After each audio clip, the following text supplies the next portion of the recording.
We here at G3 have been in climbing skin development for over 20 years. I want to talk here about climbing skin adhesives, or skin glue, which has been my major project for the last 3 years. Broadly speaking, climbing skin glues fall into two categories. There's more conventional hot melt style adhesives, and there's silicone style adhesives. They both have the pros and cons. The silicone style adhesives will have fairly low tack to each other and fairly low tack to the ski.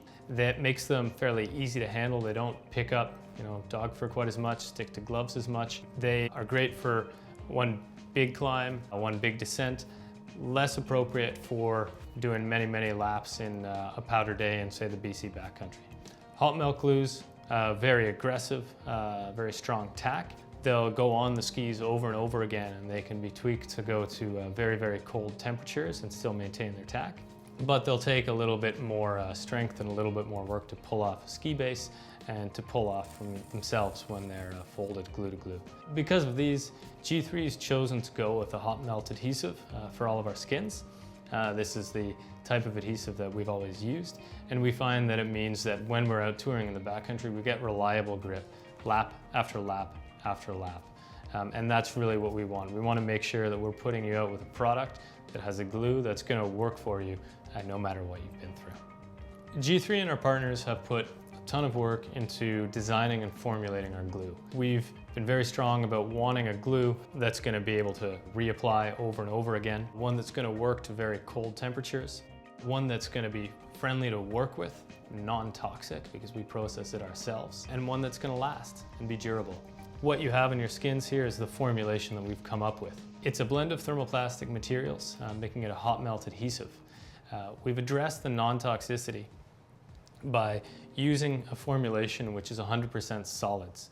This means that when we do the application here, there's no gases, there's no off-gassing, there's no toxic substances or byproducts.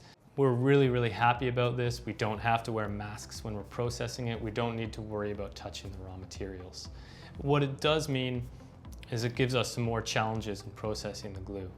The other option for us would have been to use a solvent-based adhesive, which would let us get much higher molecular weights, which means we can get different properties out of the glue. But then we'd have to off-gas a lot of solvent. And in any facilities that don't have proper capturing, that goes off into the atmosphere. And it's kind of nasty stuff, usually the solvents. So we're pretty proud of the material that we do use. Another thing that we're proud of with this formulation is that it's got what's called a very low glass transition temperature.